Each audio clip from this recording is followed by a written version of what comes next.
Nkulisaayo nnyo mubaka obwo nenkwebaza okubanga weekumidde ku lutimbe olwa Salaamu TV olutimbe olw'emirembe.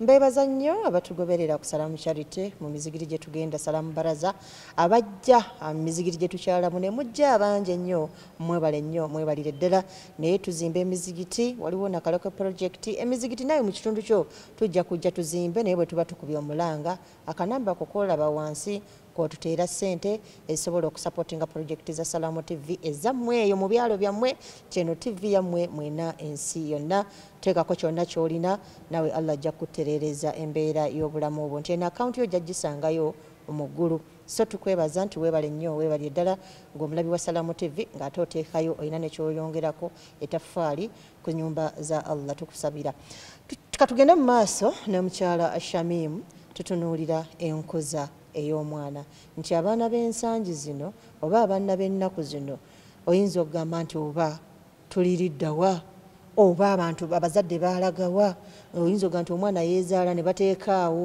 baana balinga ensolo kuba ensolo bw'emala okuzaala naye era naye emala n'ebikka akaana kaayo naye ekiri mu baana wano e Uganda tulaba abaana bafuuweta njaga abaana bambala bukunya abaana bakuba disco abaana bavumi mugende ku TikTok mugende ku mikutu gyonna egya social media mwana ki myaka ki na kigambo kye kimuvaamu n'okwata ku ttama ne ogamba nti naye ensi Uganda awo wetutuuse njagayita maalo oba twakavaayo okulaba nti tugunjuka naye lwaki twevumya ekivumo ekizitowa bwe kityo nga banannyini baana tukyaliwo tukyassa Hajati ompate ekyokulabirako tukomye walinga ntebe yonna bakutegeera nga ntambuza sabbooni naye ekyasinganga okunjagaza abantu nali mukyala w'abantu nga mmanyi engeri gye njogeramu n'abantu saasoma bisome kuyiga kwogera n'abantu naye nabijja wano mu buto nga bankuza enkuza ya maama nze sirabangako maama ng'omubuuziza n'atatuula ku ttaka oba omwana muto oba muntu yenna nga buli w'omubuuza sibyotya nno maama bw'aba ayimiridde atuula mu ntebe yali mukazi munga amusaasire oba okitegeera kati natandikanga nga mmanyi nti nina okweyisa bwe nti okuyitamu eno ki embeera oba okitegeera omulembe guno omuntu omukazi yenna mu buwangwa bwaffe obwedda okkakkanako ng'obuuza ki omuntu era nze nakirabanga nnyo mu bakadde baffe nga omuntu yenna ne waba mwana muto njaggereza ku Haji waffe Haji Mutiini wano mu Husini nti muto muvubuka naye wabanga alina gy'ava nadde waka bamaama baatuulanga bakulaga nti omukazi ku kigambo musajja oba wa wansi ng'ofukamira totunuulidde nti oba mwana wange oba wa mulirwana oba waani nga kireeta abaana abawala okuva eno yonna nga bamanyi nti ekitonde ekisajja kyonna kikola ki kifukamirirwa si myaka kitegedde ekitaliiwo kati kakati mbadde nkyakugamba nti ennaku zino olaba ekyo ekintu ky'okwewombeeka si kya buli muntu nze kyankulirako eyo gye tubeera obeera ne bammeya naye okumubuuza afazali nkudduka wendaba nga like wooli sisobola fukamira nkudduka sikubuuza oba nempita eri okitegeera naye era mbalabe n'ofukamira n'omubuuza oli n'akutunulira okitegeera kuba kyankuliramu oba kyankuliramu nti omuntu omukulu weewombekako n'omuwa ki n'omuwa ku kitiibwa oba okitegeera ate ne balaba nti buli woba ofukamira olyaga oba okitegeera ow'amaalo owajerega bw'atya oba kitegeera tamanyi bya office osanga n'omukazi ng'ayonsa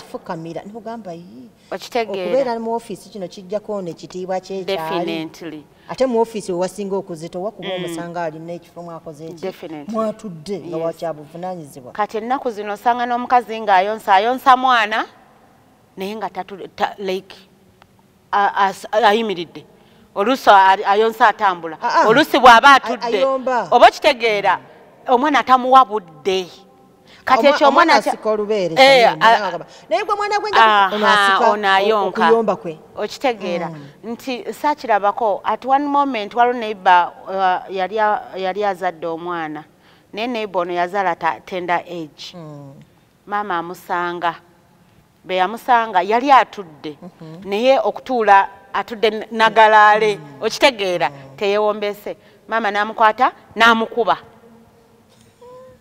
nga si yamuzaala namukuba namugamba lwaki oyonsa omwana ng'otudde otyo omukazi tatuula bw'atyo okitegeera neŋŋamba bannange gwe baakuba era naye yasirika busirisi yeewumbako era bamukuba bulungi nnyo ne yeewumbako n'ayonsa omwana Shamim akuddamu n'agamba nze ndi mukazi nange nnazaala ffe mama nga ne baganda abo abaakula edda abamuyita baaba nga abakuba nga balina n'abaana baabwe bw'okola ensobi nga kkuba twalina kojja Kusaini mama yakuba kojja Kusaini ntugamba yali azze mulabako bulabi nga onogamba ozze kuwummula naye nga kojja waffe n'amukuba akoze ebitategeerekeka ate nga they used to respect her oba kitegeera kati naddayo eyo emabega ne ŋŋamba nve mu kajjajja ttono wa aji gwe yatuteekamu kandifrectinge maama wange oba kitegeera ne ntandika okukola kozi natembeya sabbuuni nanyimirizaawo naye mu hardship eyo nga sabbuuni tannanyimirizaawo nafuna ebyokusomooza byamaanyi ne bangoba ne munju kati mukwano gwange yali mu Katuliki nga balinanga zi overnight ewa Father Raymond eyo sima bagenda mu brother ne ntandika nga osisula mu makyaki overnight ololokosa ate nnonya wakusula ennyumba sente zibuze Allah oba kitegeera naye nagana okudda ewaka ng'ewaka gyewali naye aji yaŋŋamba nzirayo nga ntutte musajja oba kitegeera so kyantambulirako ne ŋŋamba kamboneebone kati mukwano gwange oyo bamuyita Mebo nsaba yazadde ne bebi nsaba Mukama amuwangaaze ye yaŋŋamba Shamim lwaki todda wammwe ne mugamba Mebo sigenda kuddayo kuba tata yaŋŋamba ngenzireyo nga mutwalidde ki olw'ebintu tebabikuwambako oba kitegeera nabizingazinga ne mbiteeka ewuwe oba kitegeera kati nasulanga overnight watali overnight nga nebaka ewa Mebo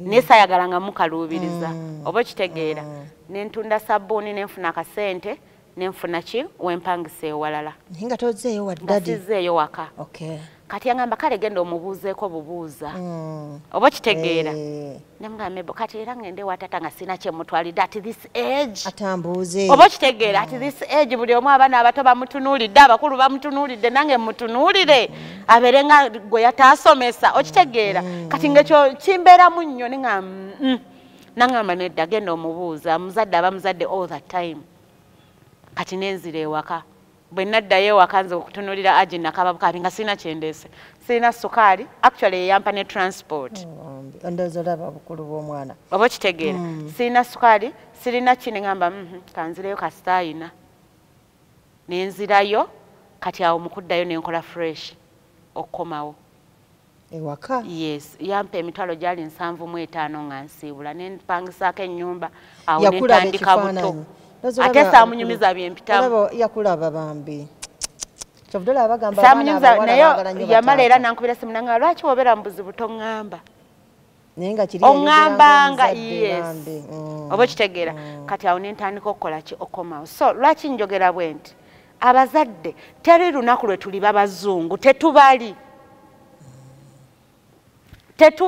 era tuleke okukuza abaana baffe nga tukoppa western culture koza ate bba abazungu bampisa nnyo n'otusinga yes abaana abaabo kizibu nnyo nze nabakoleramukko era we twali ku niyadi we bajjanga waliwo ngawo abazungu abajjanga okufinansinga essomero we bajjanga twatambulanga nabo n'ekizibu nnyo okusanga omuzungu n'akuyitako nga takubuuzizza kituufu kizibu koze culture yaabwe lwaki tugikoppa lwaki bo tebakoppa eyaffe naye ate mpazi gwalimu akajoogo ate nabo boonooneseemu nnyo oba okitegeera kubanga era tebakyanyweza bufumbo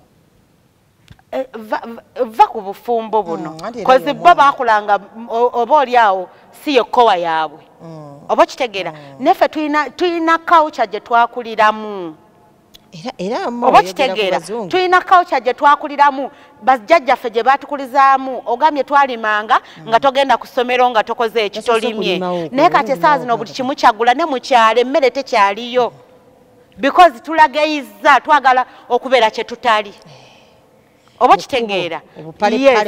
twagala okubeera kyetutali nosanga omwana omuwala ayambadde akapale kamukoma muno mbu naye anoonya musajja kati era bagenda kunoonya for that night bakulekewo. Kankubuuza Shamimu, ebyedda ddala waabangayo abakyala abavaayo ku ntimbe wadde nga zaali ntono najjaga nti nze noonya musajja gwenfumbirwa basajja abakazi baalinga babbeeyi kweka okuweebuuka buli we tuweebuuka buli ensi weeweebuuka tugenda kutuuka ekiseera nga tubakwata na bukwasi ng'osangawo omusajja n'omwerippako n'omukwata n'omutwala gy'oyagala oba kitegeera kati we tulaga oba kitegeera lwaki ensi eweddewo twemazeemu ensi ate ffe ffennyini naye n'abatugambako bano nabo ne bakola ki ne baba nga basuddeyo gwe nagamba kati ogenda kutuuka ekiseera waliwo omugigi ogujjaawo mu maaso nga bakadde baffe bonna tebakyaliwo. You can imagine abaana be tukuzizza bagenda kubeera batya oba kitegeera. So n'olwekyo omuzadde okuba omwana omuganda omuddugavu alina kkubibwa tukikkiriza oba tukigaane. Olugero Oluganda lugamba suula omuggo oba kitegeera. Kati bano oyonoona omwana naffe abakulembeze ffennyini tetukoze kimala. mmwe Yes. Kuba osanga omukulembeze ng'agamba ku masomero tekyali kuba edda omwana we bataamukubanga waka bamukubanga ku ssomero. Abakulembeze okuva ku mutendera ki okuviira ddala eri His Excellency the President of the Republic of Uganda. Yes. Kubanga kati osanga ministry y'ebyenjigiriza ng'eteekawo nti ku ssomero tekyali kuba baana. Anti mwali mukubanga muyiseewo nedda. Shamimu twanalaba butambi baana be bazukansala nga bakuba abaana okuba oyo abeerako ekikyamu. So naye tosobola kuteekawo tteeka ligaana musomesa kuba mwana. Nze madamu Zawuja yankuba eno Mbogo High School. Allahu akbar ku Mbogo High. Omukazi nze nalina eddalo erya buli kika naye omukazi yankuba ng'ajjamu n'engatto n'azikubisa. Oba kitegeera naye mwebaza. Yes, mwebaza alina gye yanteeka. Kati oyimirira abaana abayise ku Mbogo High abayise ekakungulu eyo gye bakuba emiggo abayise ekibuli tuli banjawulo mu society. Oba kitegeera n'oba tolina 10 mu nsawo waliwo ebitandikibwako n'ogamba ya omwana ayise ekibuli tasobola kubulwa kino omwana ayise ku Mbogo tasobola kubulwa kino because babateeka bayinawe babateekateeka tebagala kuswaza image yaabwe. Oba kitegeera abantu abatusumbuwa tubeera neyo mu kanso n'olaba omuntu n'akusoma n'ogamba ona wekyenna mukaaka.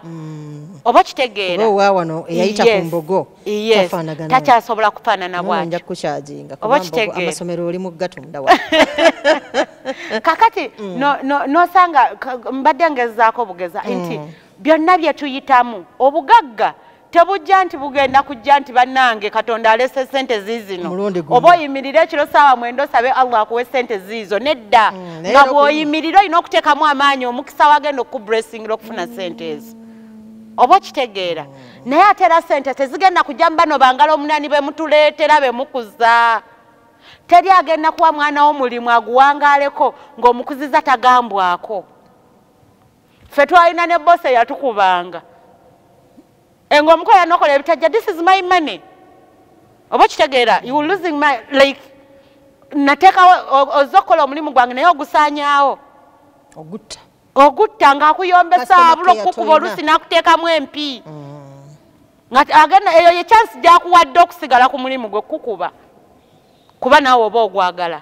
Oba kitegeera naye nga lwaki tutuuka ku eryessa nga tukyalinawo akadde aka nurturing abaana baffe. Bubaka ki bw'obwo omuzadde akulaba ku lutimbe olwa Salaamu TV nga maama kansala ow'Emakindye? Nze abazadde mbawa omulanga guno nti omwana okumugunjula si muggo gwokka gwe gugunjula omwana naye omwana agambweko omwana alina okugambwako wekisukkulumya omugambye leero akizzeemu n'enkya mukube. Osanga abaana ennaku zino nga be bakuba abazadde baabwe kati ng'omwana ongalulira otya oluyi okitegeera. So n'olwekyo omuzadde omwana bw'olaba agenderera mwanguyire nga kakyali kataawo olaba akaana okayita kagaanidde we katudde kaweemu oluyi lumu enkya okayita tekagenda gaana kamanyi ekyo bakigamba bakuba anyhow no mukube oluyi kabi naawo oluyi terutta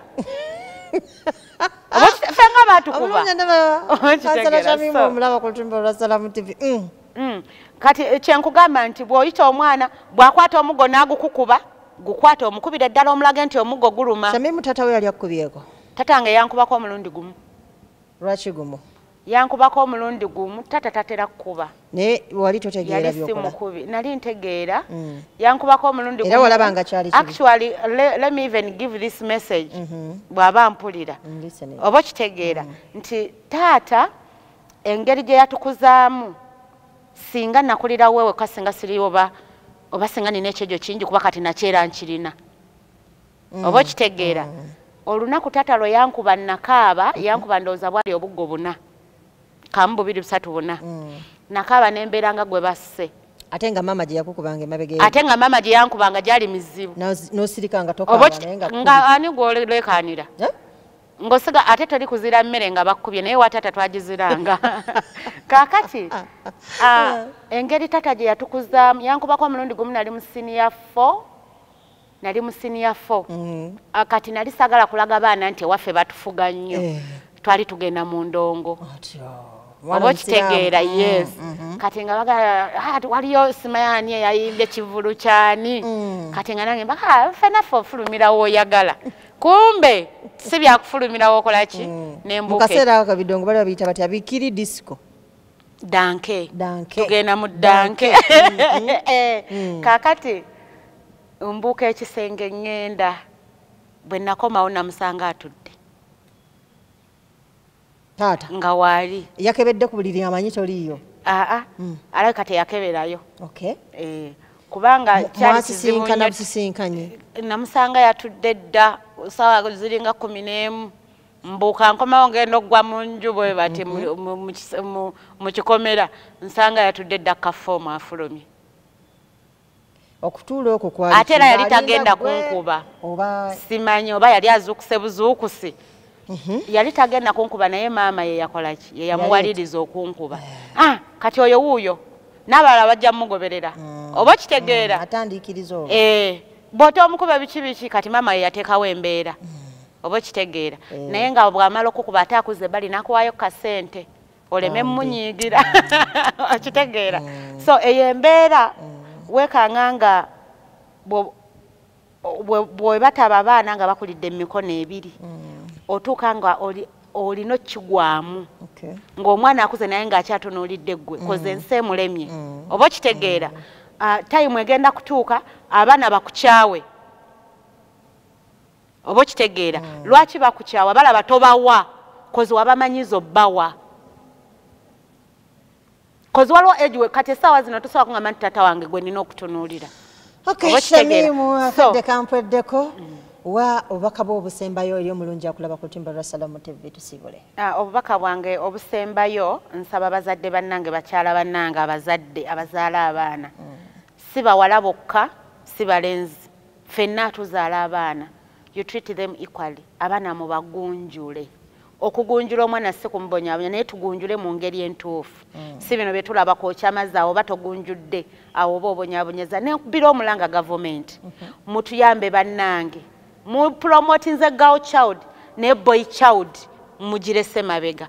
Ate nga abalenzi bano lyesuubi lyaffe abakyala be batuwasa. Mugwanga olaba kinti wadde ba promoting the girl child naye olaba nti the girl child ekyuseeko oba ekyali girl child eyinza okuba ekyuseeko lwa nsonga nti they are empowering women now. Bwe mma nsobola okutuuka wano nga nzaali ku lutimbe lwa Salamu TV okitegeera naye ate abaami bano nze ne bwenkola akasente kaba kange.